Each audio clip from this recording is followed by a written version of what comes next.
Panibagong taon na naman at ngayong araw na ito ang araw na magpapatune up tayo dito sa Gixxer. Sapagkat lumagitik nga ito pagkatapos nating sumabak sa 600 kilometers endurance challenge. Samahan nyo nga ako sa aking mga pinuntahan at kung anong ginawa dito sa ating unit. Medyo okay na ngayong pakiramdam ko dito kaya agad na nga rin ako sumibat para ipayos itong si Gixxer. Dito na nga rin tayo sa bayan ng Santiago at kukuha na nga rin sana tayo dito ng oil filter. So ngayon wala sila kaya ako na nga pinagmasdan itong si Gixxer. Wala nga sa pangarap ko dating kunin itong si Gixxer pero nalove at first sight ako nung nakita ko ito. At dali-dali na nga rin tayong sumibat para pumunta na dun sa may Ramon. Habang nagmamaneho nga tayo dito mga boss, check ko nga lang sana yung cellphone ko. Kaya ako yung napahinto. May mga bata rito na gustong bumomba. At syempre bilang isang mabuting tao, pagbibigyan natin sila.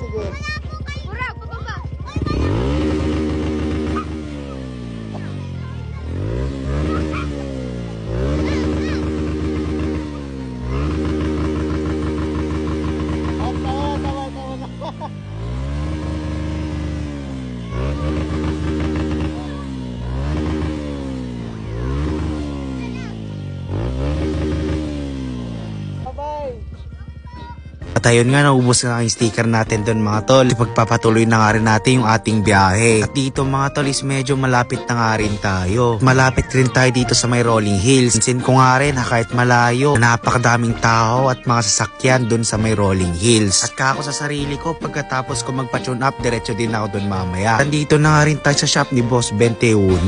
Ganito nga pala yung tunog ng ating Gixxer, pakinggan yung mabuti.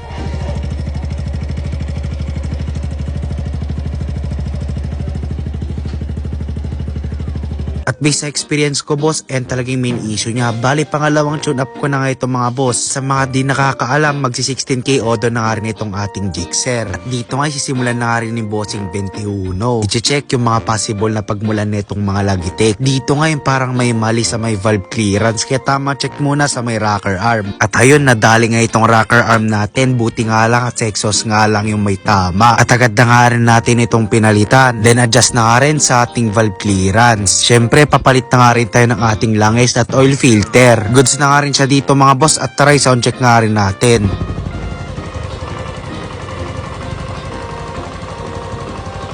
At ayun mga tol, mas tahimik na nga rin siya kaysa sa kanina. Ayan at tapos na nga rin yung tune up natin dito. Diretso na nga rin tayo dito sa Rolling Hills ng Ramon. At sa mga hindi pa nakakala, may 20 pesos nga rito na entrance fee. Di ko nga inaasahan na ganito karaming tao dito kahit January 2 pa nga lang. Umakyat na nga rin tayo dito sa taas dahil medyo okay na yung daan. At ayun mga boss, ang dami nila. Syempre ako, tamang montage lang dito kay Gixxer. Then sibat na nga rin agad. So yun mga tol, ito nga lang yung nangyari sa araw na ito.